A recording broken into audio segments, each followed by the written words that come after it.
Hi, everybody. Thanks for tuning in to the Coaching Call podcast. On this podcast, we'll cover various types of coaching by trainers in sports, martial arts, fitness, and business. We'll discuss each coach's methods to getting the most out of their respective athletes or clients and how they attempt to change the platform in which they coach. Join us on a fun adventure as we discuss unique coaching styles. Coaching is a universal part of how we get others to get something done. Join your host, Rafael, and his guests on this unique journey in coaching. Hi, I'm Sifu Rafael, and this is the Coaching Call podcast. If you enjoy this episode, please subscribe and leave a review. This episode was made possible by listeners like you. Good morning, Glenn. How are you? Happy to be here with me. Thank you. Good morning, and thank you for having me, Sifu. Did you like what I said? Happy to be here with me? Yeah. You got to always be happy to be with yourself, right? But Totally, I'm yeah. thrilled that you're taking the time to be here with us and share some experiences that have shaped who you are. Excellent. Yeah, looking forward to it. Yeah. So let's get to the beginning, right? Where were you born? And then the second question to that is, who would you say influenced you before the age of 10, 15? Oh, that's an interesting question. So yeah, I was actually born. I was born if you take a dart and throw it exactly in the middle of the country, I was born in Kansas, and then grew up mostly in Pennsylvania, and both on the East Coast of Pennsylvania and the West Coast of Pennsylvania. So if you're from Pennsylvania, you know there's two different distinct parts of Pennsylvania. So it was on the East Coast and West Coast, and went to college in Ohio in Bowling Green State University, where I was a Division I NCAA athlete. And and that all those things were very formative to my years and to becoming the entrepreneur, and that really has driven me towards this work that we're doing right now that we'll talk about. And so who was it before 10 years old that I don't have to remember back. Who influenced you the most that you can say, wow, because of them, when we look back, certain acts or not only acts, but certain experiences shaped us even when we don't realize it till we go back and look into them, right? Yeah, 10 years old. So that's a long time ago. But what I remember, maybe not from 10, but maybe around 10 to 12 age group. Yeah, is that was right. That was interestingly right around. It was 1984. If I'm going to age myself, was when this is the year I specifically remember. I was sick with mono, and I was at home a lot, and for that time period, and I remember January 1984 is when was my birthday. I was guessing turning 12 at the time, and there was a magazine. It's escaping me now, but it was a computer magazine, and it was 1984. That was the big 1984 George Orwell 1984 time period, and that I remember getting that computer magazine, and that just being everything that really just opened my mind and got me excited. And my mother was amazing. She's super creative and really was a huge influence on my innovation, I think, and curiosity, and just to be encouraged to be able to believe whatever I want. I can do whatever I want. And the confluence of, that time period where the personal computer revolution was coming up into the world, and I was just coming up in the world, and the influence of being able to just be curious and be creative, those things really just converge together, I think, to make me do a lot to make me who I am today. Yeah. I love it. You said at 12, was it at 6 or was it at 12 when you had mono? Oh, when I was 12. Okay. Yeah. So were you kissing a lot of people? Isn't that the kissing? No, I don't know what. I don't know how I got it, but it was mononucleosis. I remember, and just being down hard for weeks, and just being able, just because I remember that distinctly, because you're home from Yeah. school, but you could get whatever you want, because I was almost on felt like death's doorstep. And so I'm like, oh, I want this magazine, and I want to have this. I got a computer soon after that. I got the Commodore 64 soon after that, and that was quite amazing device that anyone of our generation that had a computer knows that computer was pretty phenomenal, and saved a lot of people's lives. It sure did. And this is when you had to put in the little cards in the computers, and it was dots and all this. It was interesting. So you said your mom was a big influence on you. Yeah. What would you say was one thing, if you had to pick out one thing that really stuck out between you and your mom that influenced you, that you maybe even think about even today? I think to just be able to just look around with what the things you have in your life, and be, how can I make this into something? Like I said, the creativity. I know now we didn't have a lot then. For when you're a kid, you don't know those things. You just live in the world that you live in. But knowing that how much you could take around you and make something special out of it, be creative with what's around you, be grateful for what's around you, and I think that's really so essential when you're an entrepreneur. We're all working under constraints, as a business owner, or even in any of our lives. We all have constraints around it, and that's really just drives the creativity. And to be able to look around and say, okay, what do I have? What can I work with? And what capacity do I have inside myself? And as we're talking through this is actually really interesting. That this is good. These are good questions. What makes you so good at this, right? Is that that's really what we get to the heart of what the solution focused approach that we have at Stamina Lab is around that. What capacity and resources do you have already inside yourself to be able to that shows that you're on the path to who you want to be. And I think that's plays out not just only for your internal resources and what you want to bring bear to the game, but also what what you have resources otherwise, and what things around you, and what can you tap into, people, places, things around you. Yeah, love it. So you talked about being an athlete. When did you start playing sports, and what sport were you playing? Or what body modality did you adapt to? Yeah. I started in ninth grade when I started running track and cross country, and such a powerful experience for belonging. I just moved from, again, I told you I moved 3 different times there, and I just moved from Eastern Pennsylvania to Western Pennsylvania as I started high school, I mean.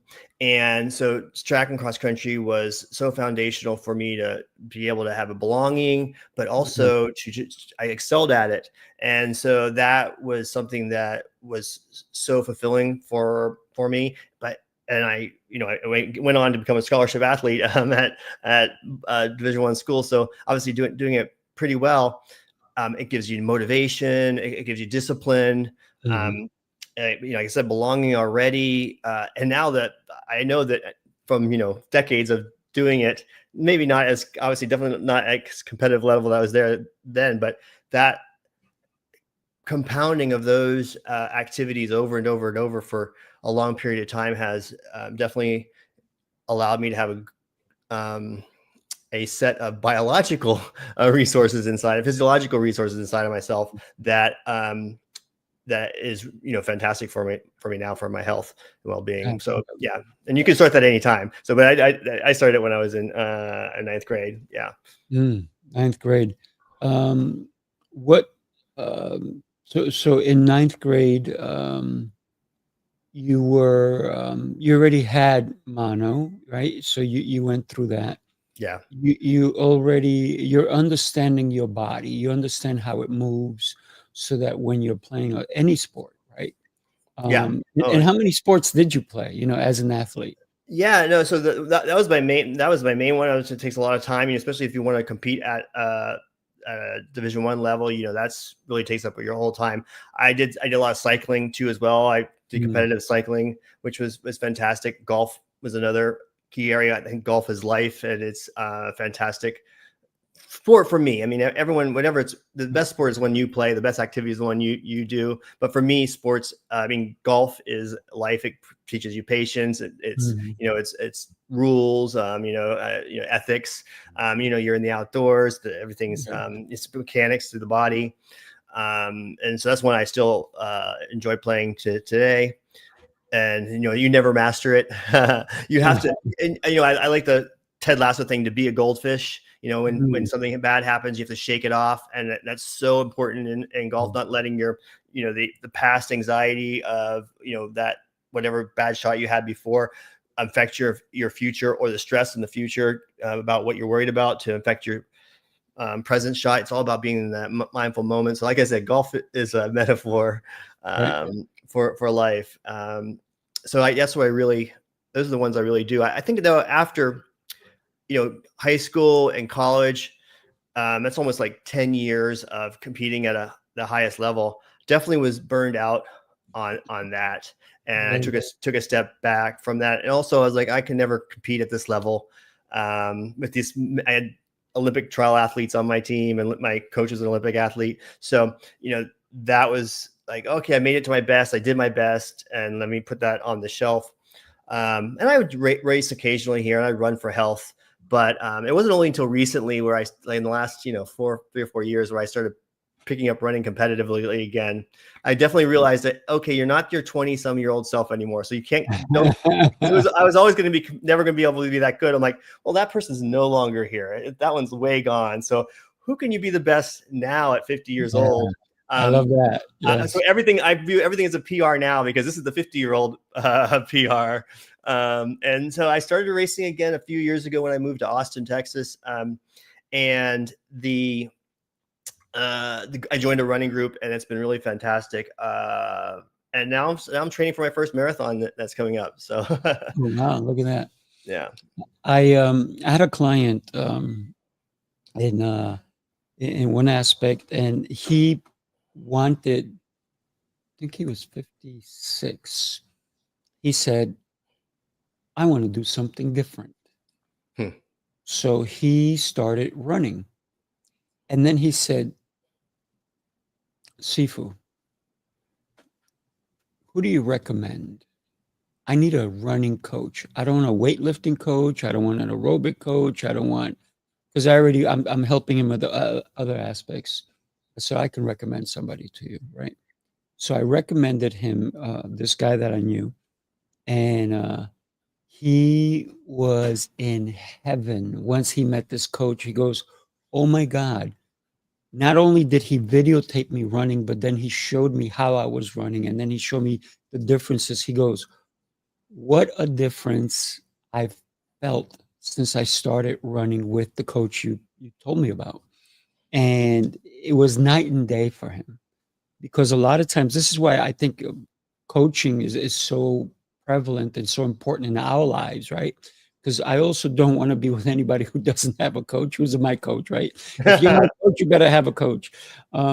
So for me, it was just seeing the brightness in him with something he wanted to do. And he thought, because everybody knows how to run, don't they?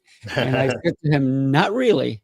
I said, there's mechanics that go behind it that you may not understand, because you ran as a kid. Now have somebody else look at you. And he goes, okay, I'll talk to you, guy. And once he did, he thanked me so much. He goes, what a difference. And then he went into ultra marathons and all this stuff at 56. Oh, that's fantastic. I love those kind of stories. He started with a coach who understood where he wanted to go to. Right? Yeah. And that's really what the most essential piece of coaching someone is what do you want? Where do you want to go? Because you can be stuck in, I don't want to go there. I don't want to go here. I don't want that. We always like to have the metaphor of the cab driver, where where we say, okay, that you pull up, the cab pulls up and you get in the cab and you see that the cab said, where do you want to go? Like, well, I don't want to go over there. That stresses me out. I don't want to go there. That gives me anxiety. That person is upsetting me. I don't want to eat that. I don't want to do that. Like, okay, the cab driver said, okay, fine, but where do you want to go? I can't pull away from the curve until you tell me where you want to go. And, that's really where that's where the journey begins, is what do you want? What difference will it make for you? And I love those stories of anybody who's still going down that road, no matter what age. Oh yeah. Yeah. So you felt like you had enough, right? In college. Where did that leave you? And before we go into your college, right? You had obviously had coaches along the way. Oh yeah. Who would you say was one of the ones that really, whether it is the way they trained you or the way they mentally trained you? Because there's two differences. Totally. And I was Which thinking that same thing when you were talking about your client there, is that yes, you can mechanically get yourself running correctly, and running really well, and you can and get the endurance and the cardiovascular strength up, and especially when you get these longer races, especially at the longer races, there's so much that comes down to that mental conversation you're having with yourself, that mental strength that you have, that mental resilience that you have. And I see that many, many times with other people I know and run with, is yes, I can see that even they're younger and definitely stronger than me because of that, because of their age, at least. But that when it comes to these races, there's a level of mental resilience that I have from just been running so long, and at such a high competitive level, but also, being an entrepreneur, it's the same type of mindset you have to have, or the same type of mental resilience that you're trying to build, is that there's so much that could go wrong. There's so many self-doubt that you could have. And it's constantly having that, to be able to build that muscle in itself, that's important. And I remember, I had several great coaches when I was in high school and college, and my high school coach was fantastic, Clem Papik. Clem, if you're Mr. Papik, if you're here listening, that's fantastic. He was so important for me. But there was a coach that, and his name is I'm blanking on, but we would go to. Let's call him Bob. I got to look up who it is, but we would go to a running camp over the summer, and when I did it in high school, and then in college I was an instructor for it. And for 1 week we would run we would run 100 miles in that week. You're running 3 times a day, and you're not doing anything else, so it's somewhat easier to do. So we ran, but the majority of the time we spent was on mental conversations. And as a high school kid, you're like, oh, we're spending a lot of time doing this mental conversation. I don't understand it. But all right, this guy coached champions. Especially when you're that young, you just listen, mimic what other people do that are more successful. You're really not being that creative. You're just like, what do they do? They follow that same thing. Oh, they listen to classical music. I'll listen to classical music. Whatever the thing was. And what was really stood out was how much time we spent on that, and how much time we spent on visualization. And one story in particular stood out for me, is that, there was he told us, there's a time, and this is true, before you go to bed and right when you wake up, there's a time where your brain is in this conscious state, where you're able to talk to your default mode network of your brain, where it has, all the back processes that move so fast and analyze things and solve deep problems. When you sleep on it type responses, there's actually stuff going on, as you know. Mm-hmm. And so he said, that's a very important liminal space. So I said, all right, let's just do what he says. I don't believe it. And I put up a sign right beside my bed when I was in high school that said, hey, I wanted to run 429.9 mile at this race.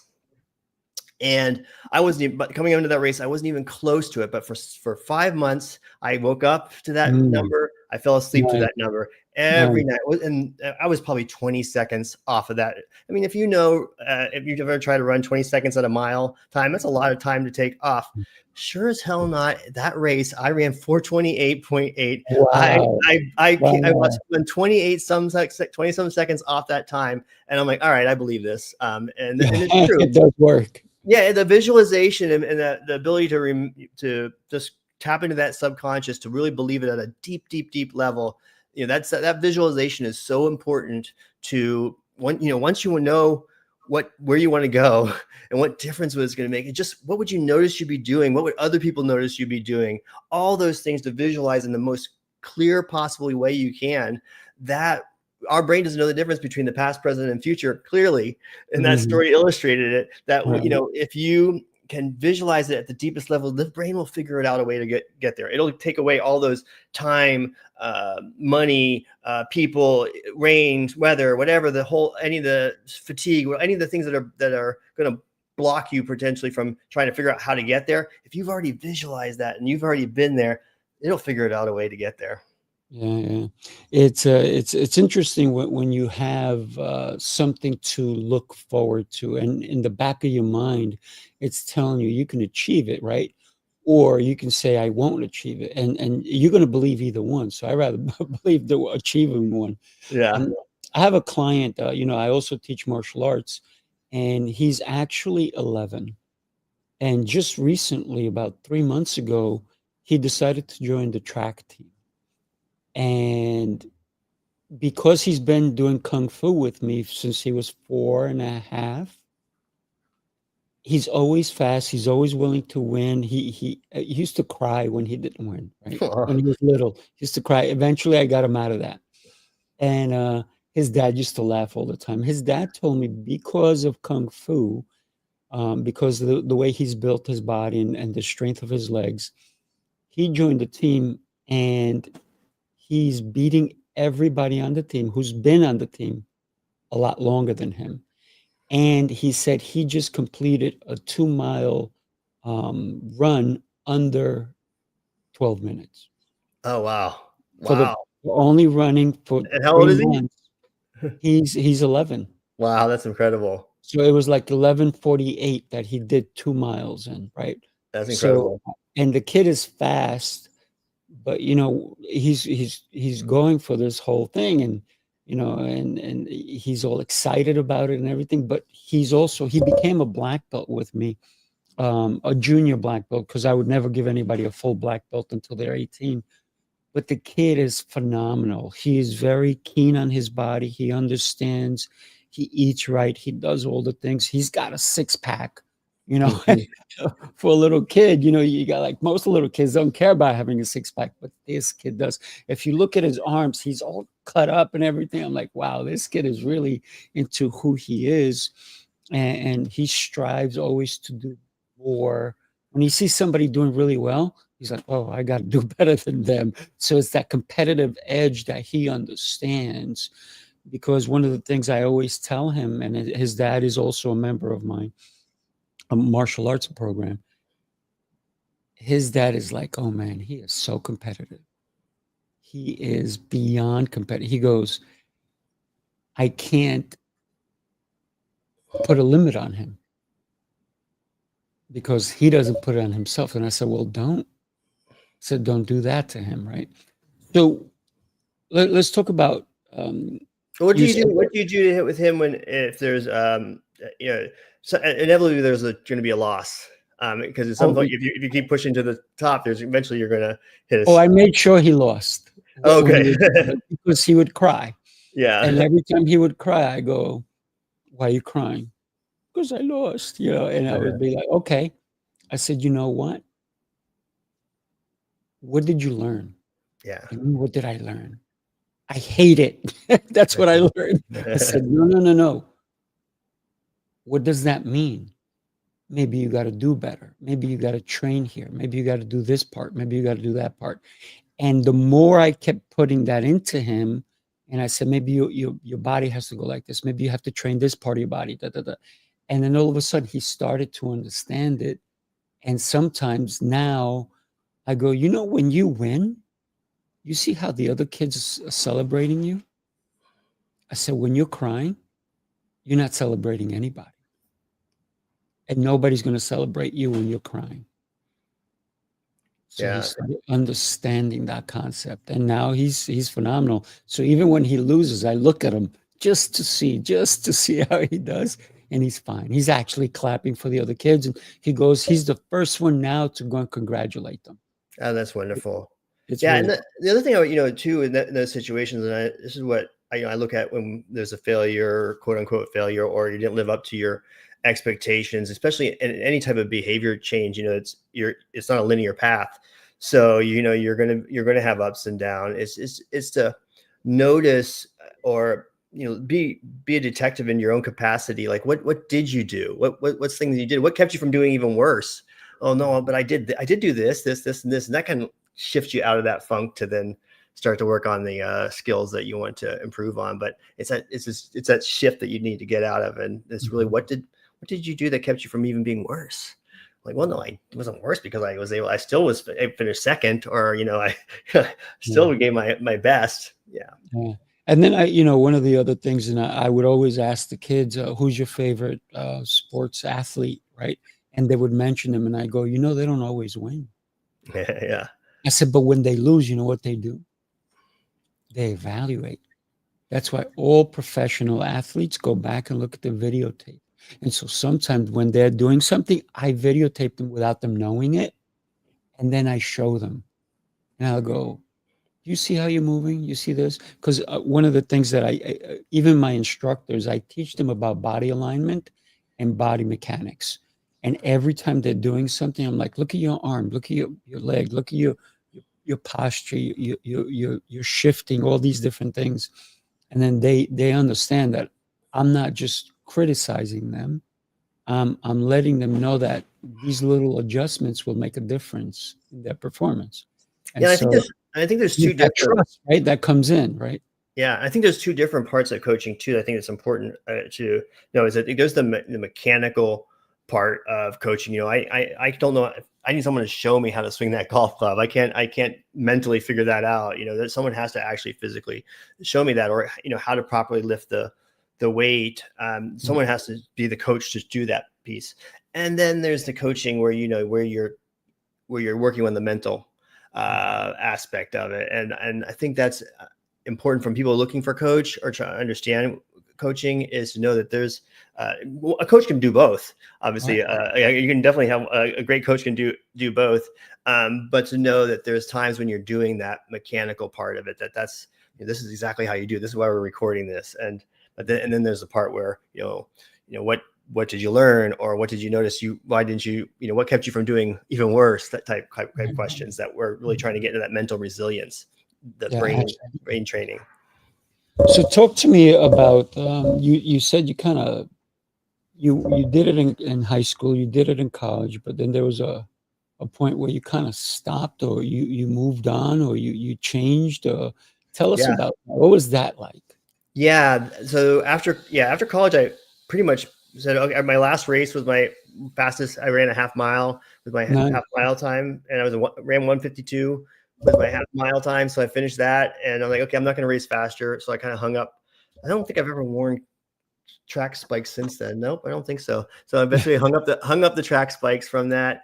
And I did go back and help coach my high school cross country team. Oh, nice. They hadn't been to states since the year after I left. So I went back, and my coaching, I just went to the assistant coaches or the coaches and said, can I help out? I just finished college. Can I, I'm in fantastic shape. So my coaching program it was a really great coaching program. I just basically ran with the kids, and they were really interested in college stories. So I'm like, all right, well, I'll tell you the college stories. And I start off running slow and start telling the story, and then gradually speed up the pace that we were running. And they just wanted to hear the story. So, if you're listening, you gotta keep up, right? You got to keep up for the story. And so I just did that over and over and over again. And we eventually went back to the state championships again. So it was really highly rewarding to do. But never again was like, I didn't compete against the clock. I was racing just because it was that clock that was the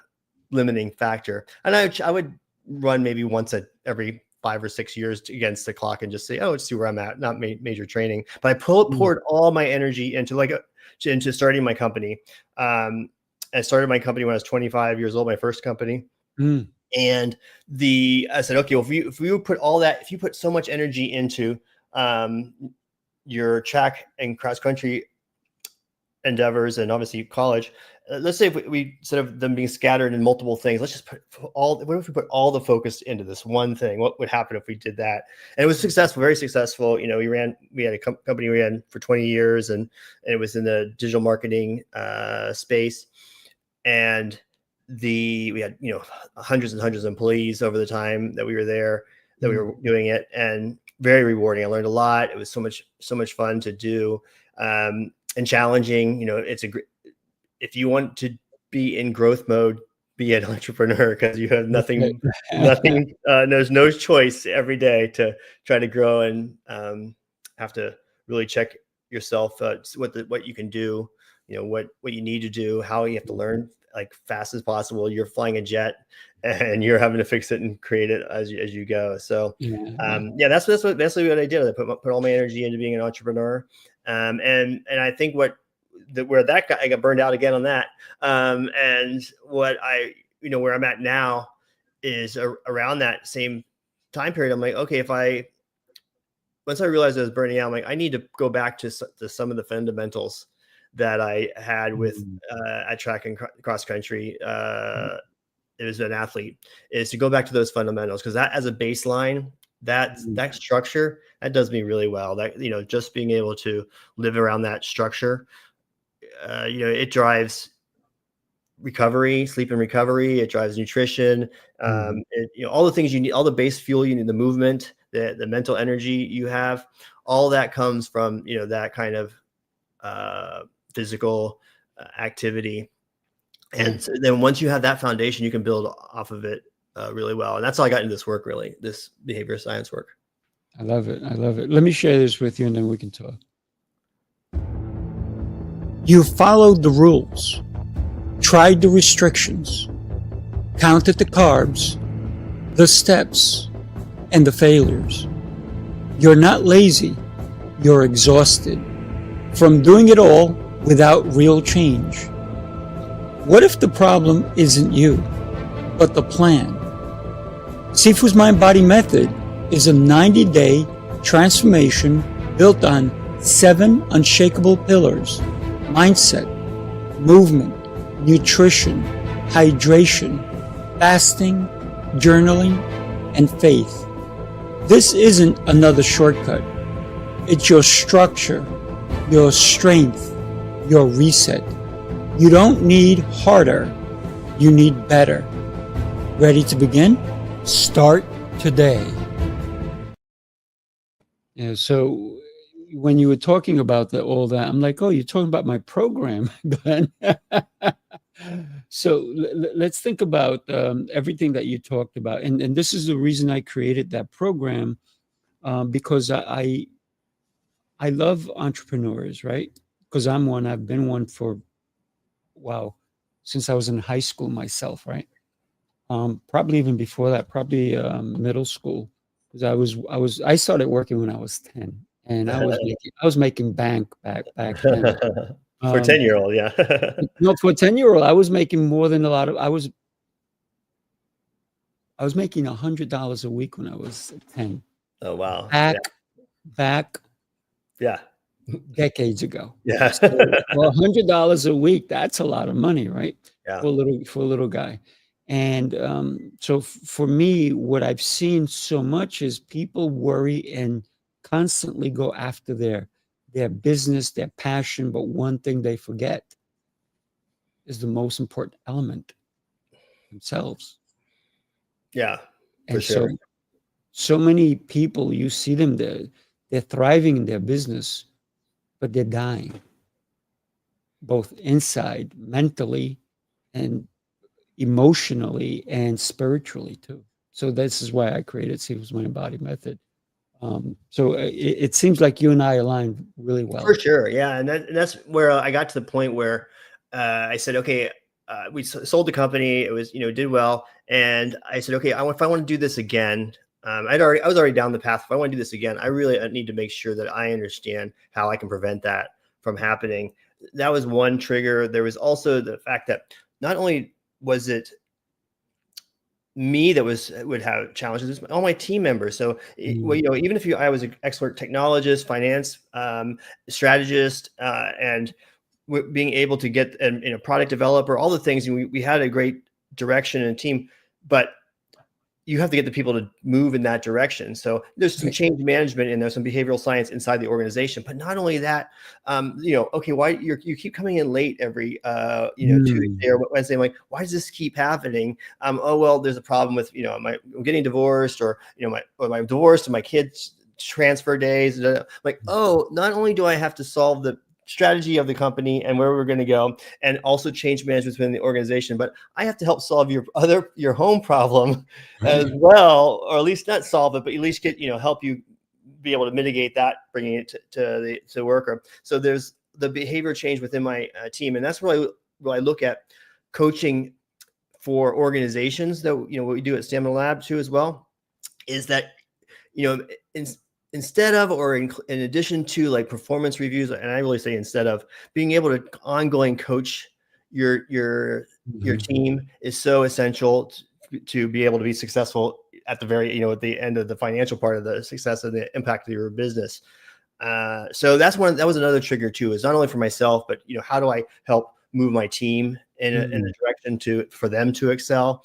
And I didn't expect to get this far down the road of coaching and in building a coaching a platform for this solution focused approach that we use that underlines everything we do. But I started meeting with some experts in the field. My partner, Dr. Deborah Teplo, is a PhD in this, and I got so far down the road that I had to learn it, and now I can coach it. And so it's pretty fantastic, just the impact you can have on people, as with people get to that point where they're just stuck, and they've tried everything. And I like that the little commercial you had there.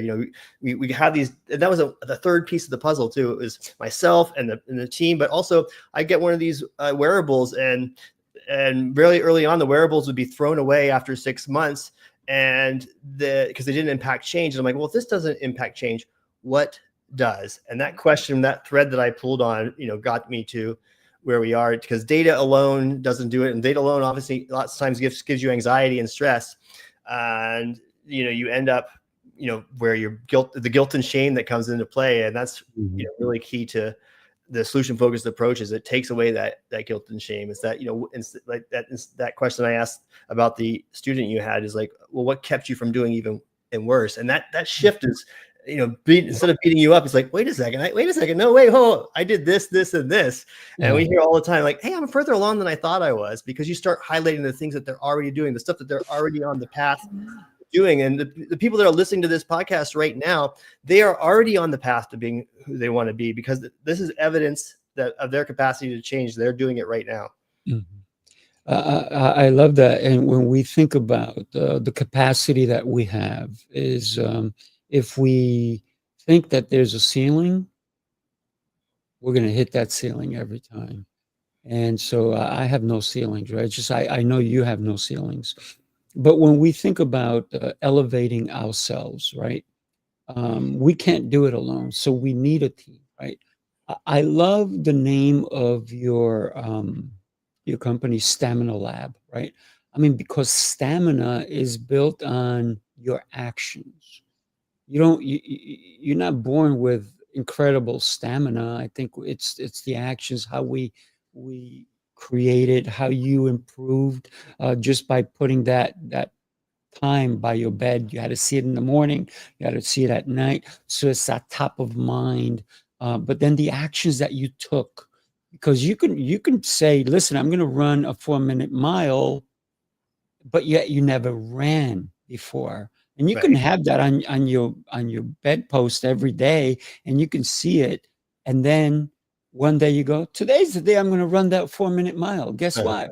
You're not going to do it, because it takes certain amount of breath work. It takes certain amount of stamina, right? Yeah.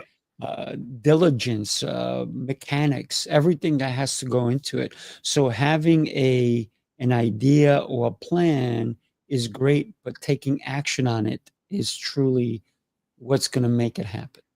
Yeah. And so, we talked about already, the first step is, where do you want to go? Tell that cab driver where you want to go, and what difference will it make? And what would you notice you'd be doing? That's all that visualization that we talked about. It's having that 4-minute mile, 4:28 mile in the case of the high school, is to visualize it in the most detail as possible. And then ask yourself, what's one thing I could do, even the smallest thing I could do right now or the next 24 hours that would tell me that I'm on that path, on that direction. Like I said, you're already listening to this podcast, so there's one evidence that you're already doing it. And being a detective in your own life, like, what is evidence? Because you want to build that momentum.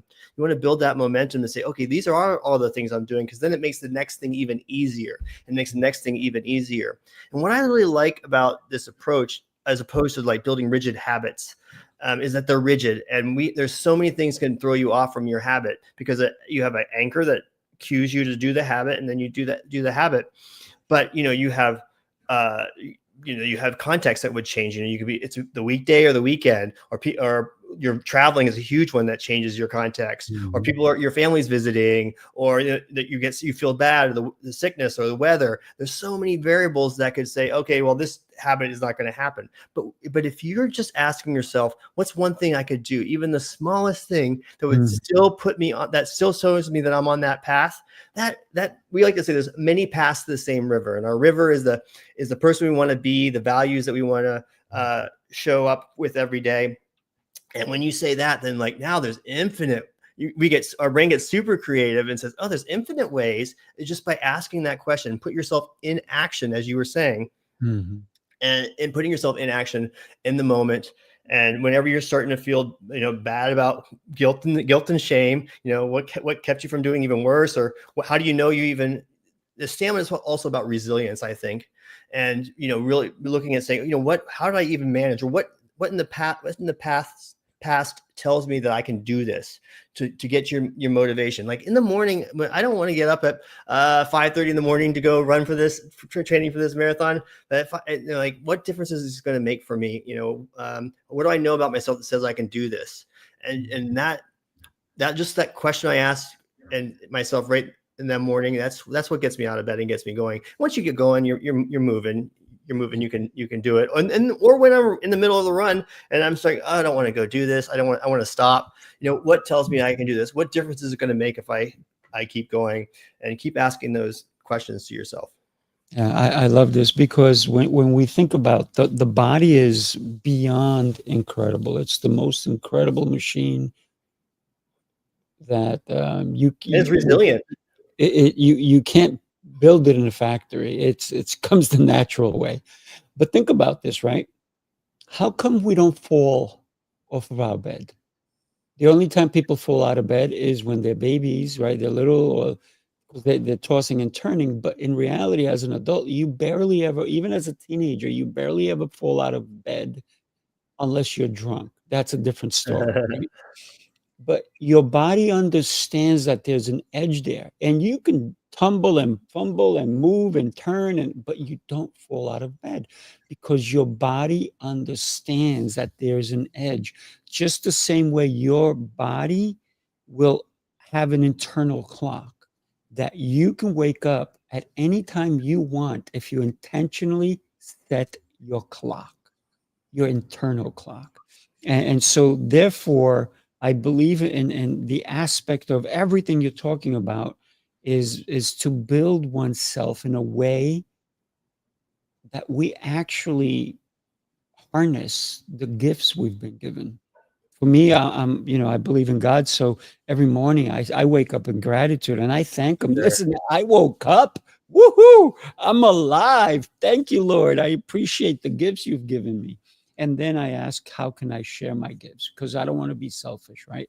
Yeah. I am very selfish when I'm in the mornings by myself, because I'm working on me. Every morning I work on me. Even at night before I go to sleep, I set my intentions for guidance in my sleep, so I can dream Sure. better, so I Yeah, can it's that understand. liminal time, like we were talking about with the waking up and then going to sleep. Yeah, it's Oh very, yeah, very powerful time. Very powerful that time. is extremely powerful because we can use that time because the mind doesn't stop, Yeah. right? Think about it. We've all heard of rapid eye movement, and when does that happen? When you go into a deep sleep. That means that your brain is working. So why not give it direction? Why Exactly. not give it instructions?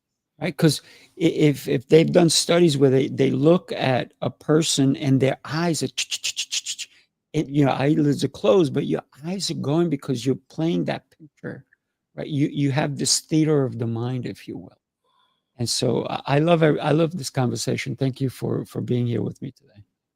Yeah, I think one of the other things I want to say about going to sleep and the gratitude piece is that lots of people struggle with sleep. We wake up in the middle of the night, or we have trouble falling asleep because obviously we're racing. We have so much stimulus into our lives. It's not our Mhm. fault. There's the technology and the world is being built around our attention to grab it, and so there's a struggle there. And that gratitude at night is so helpful and important. Whether whatever the gratitude is for, it's for yours. One to yourself, but in general, that you can take it even larger to a much more spiritual level, like I do as well too.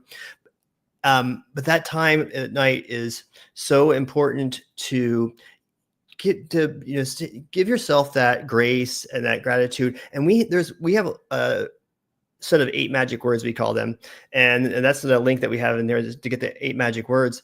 But one of them is so useful at night. It says at least, and it takes our brain from a fixed things like I didn't do this, or I can't do this, I'm not good at this. But if you say at least, or it's at least right now so far, and I can't remember the other one, but you can download the PDF to find out what it is. But the at least says, at least I did this today. At least I did this. At least I did this.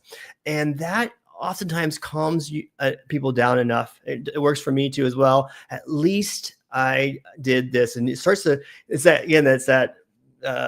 away the guilt and shame of what you were doing, and you start to add that list up, and you're like, oh, at least I did this, at least I did that, or I'm not able to do that right now, or so far I haven't figured out how to do that. It just cracks the door open for possibility instead of that fixed brain. And even when you wake up in the middle of the night, one of the things I like to say is that some people get so stuck on trying to get 8 hours of sleep or 7 hours of sleep, and the data that they're tracking, and that could really get them stuck in that piece. And I just say, at least you're getting rest, and expanding the time in bed from sleep to sleep and recovery, or sleep and rest. And when you say, at least I'm getting rest, I might be up, and I might be up for the next 3-4 hours, but at least I'm getting rest. Your body is getting rest. And that's something different than the conventional wisdom, but it works so well because it's enough to often calm your nervous system to help you fall asleep. So at least is one of the 8 magic words, and I help you to have you check out the other ones. But I really want to bring that one up because it really falls into the gratitude at night and the ability to help calm your nervous system to help with sleep. Yeah, I love it. One of my favorite words, and I teach it to all my clients, is yet. I can't do that yet. Yes, yeah, exactly. That's Yet, one of the 8 magic words. Not yet. I can't do that yet. Yeah. But that doesn't mean I can't do it. Yeah. I just got to set the plan, right? Like Yeah. you couldn't beat that 8:28, right? 8:28. 428 mile. Yeah. 428. I doubled that on you. 428, right? But then you came in under it, right? Yeah. And that's incredible. But because it was the proponent, if you will, of the yet part. Yeah. I can't do it yet, but I'm going to put my mind, my intention, my spirit into it, my action plan. Right? Yeah. So I think when we think about what the human potential is, we're limitless. Yeah. We haven't known how to fly yet, except when I was little. Somebody said Superman can fly, but Batman can't. I said, that's not true. He can fly down. If he jumped off a building, he could fly down. He just can't fly up. So, Well, I mean, we fly in jets. I just marvel. I always get the window seat because I'm always marvel. yes, I'm always in marvel at the fact. I'm like, wow, is this possible that we can even do bigger this? than a house. Yeah, So how does this even work? This is just a miracle. it is a miracle. Let me share one more video with you, if you don't Okay. mind. Take a look, everybody. The city never sleeps, and neither do the dreamers who build its pulse. From every corner of the globe they come. Visionaries, creators, leaders, each carrying a spark ready to ignite the world. This is not an event. It's a revolution of rhythm and reason. A symphony of minds. A movement of momentum. Sifu Rafael, Lancelot, Jose Escobar. Together they set the stage for brilliance. This is the NYC experience. Mastermind, light up the city. They coming from the east, coming from the west. Knowledge on deck, put the truth to the test. Leaders in motion, hearts in sync, dropping wisdom so deep it'll make you think. They bring stories, sweat and flame, different faces, one shared name. Elevation, that's the sound. NYC experience, mastermind, where purpose is found. Oh, yeah, we have fun with that one. And that's happening December 6th and 7th. Anybody who wants to come to our New York City experience, by all means, just reach out. I'll put something in here so you can text us and enjoy what we're doing. So let's consider Stamina Lab. What does it stand for? Right. Obviously, the word stamina means that you're building up to something, right? Yeah. So talk to us about that, if you don't mind.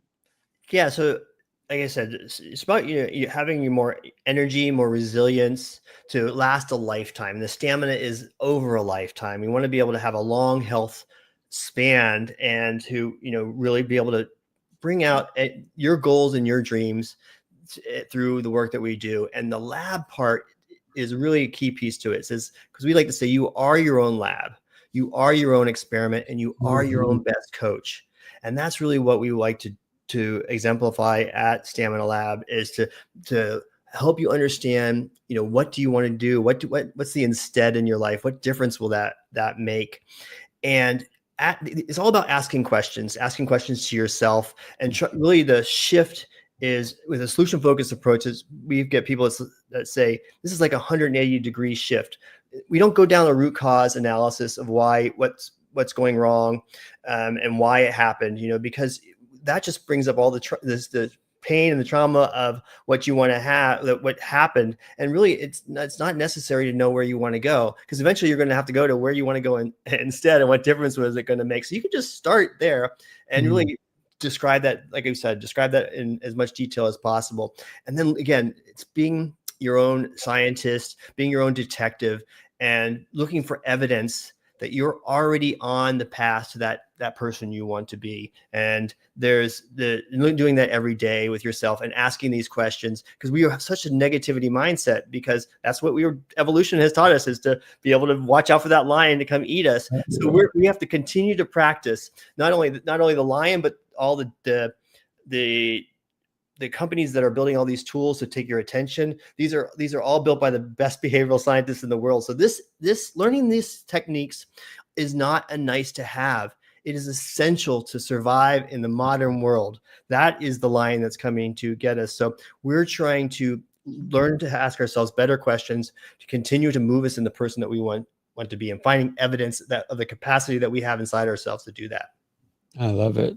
You made me think about, you talked earlier about getting in a cabin and not understanding where you're going.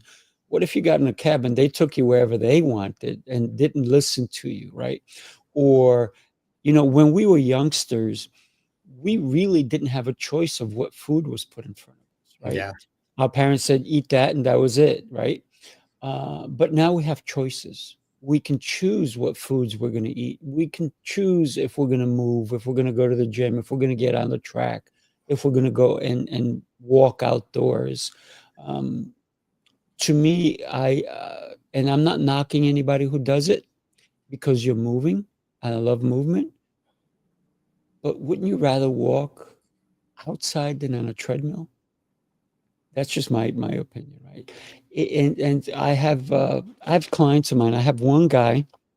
God bless him. He's been a client of mine 24 years, and he says, I will go outside and train and do all these things, but the minute it hits 37 degrees, I'm no longer going outside. I'm like, you're putting that limit on yourself, aren't you?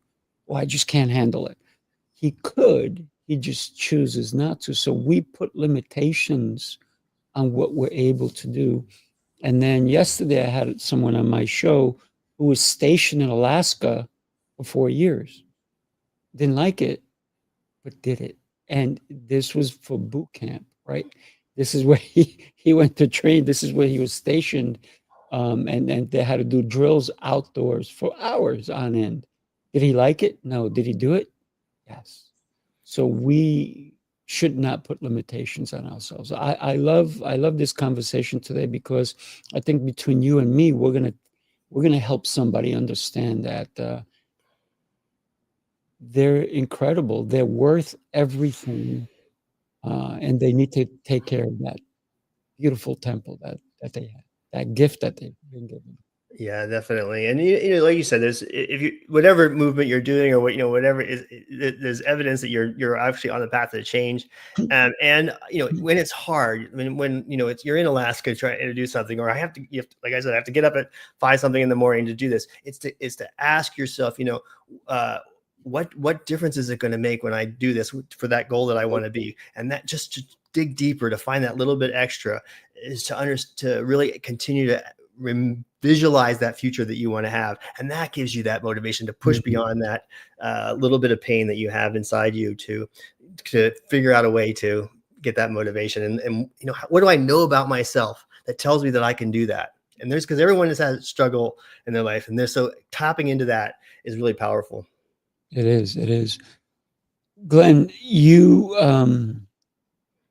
I love your mission. I love your passion. I love the fact that you have created a space for people to become the better version of who they truly are supposed to be. So many people stop believing in themselves. So I'm so happy that you're showing them that they can do better, right?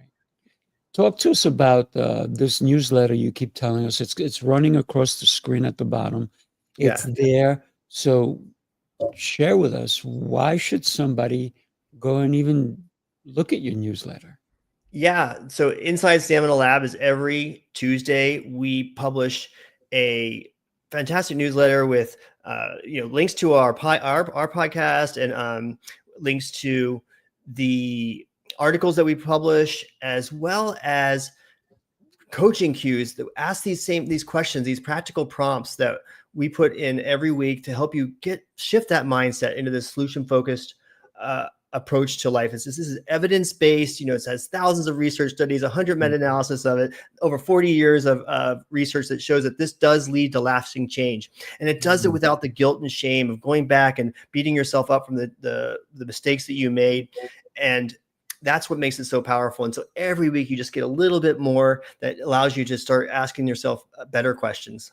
And if you do it, when you download it, you get the magic words that will open the door to more resilience. So you gave us one. Can you share another one? Yeah. Well, it's at least right now. So whatever you say, I don't know how to do that right now. It's like the yet right now, or so far I haven't figured out how to do this, or so far I haven't done that. So if you download the PDF, it gives you a little more some practical exercises for able to put them into place and practice them. Again, it just shifts and opens up that door just a crack to be able to allow you for possibilities and creativity. I love the 8 magic words to open up the door to more resilience. And that's self-talk, isn't it? Yeah. Yeah, and we do monthly quests at Stamina Lab, and right now we have the self-talk mastery quest going on. We have putting boundaries around the holidays. We have a resilience quest. We have a sleep mastery quest. So we have every month we have a new quest. If you join up, we have a group coaching program that allows you to participate in those quests, and those are fantastic. Again, it's just asking these questions, and it's the same science, is the same solution focused science. We just put different lens on it to say, oh, if you look at it this way, and it really helps people who are in the program for 6 to 8 months on the program. They start to say, oh, okay, I didn't get it when we looked at it this way, but when we looked at it this way, I'm like, now, or once you start asking the questions multiple different ways, oh, now I'm starting to get that these questions. And I start asking them myself, and lots of times you say, what will you notice, or what will someone else notice about you in the future? Sometimes we say, what would your pets notice about you? What would be different? And we have one client recently, she's like, I had this cat that she was never talking to me. She was in the corner. Don't bother me. I don't want to be touched. And so over time, she's been asking these questions, and her goal is to be more calm. She's had lots of anxiety from her business that she sold, and I just want to be more calm, being a little nicer. And so she keeps asking these questions about herself. And she said recently, she said, "What, the cat that's a mean cat is starting to come up and touch me and play with me." And I'm like, I don't understand it. But it's that the cat's noticing that there's something different. Yeah, big proponent as to who's watching you and what do they see. Right. Yeah. Because it gives you a different lens. And sometimes it's hard to ask yourself the questions yourself. So if you put the lens on somebody else and have them, even if it's just your imagination, what would they notice? It allows you to have a little bit of distance and gives you a little more perspective. Yeah, I love it. Glen, wow, powerful, my friend. Do me a favor, don't go away. But everybody, do yourself a favor and maybe rewatch this, because you're like, oh wow, that was pretty cool. And then share it with somebody who needs to listen to this podcast, because some of the things that were shared today, life-changing. So let's go. All right, my friend. Everybody have yourself an exceptional rest of your day, and we will see you next time. Take care, everybody.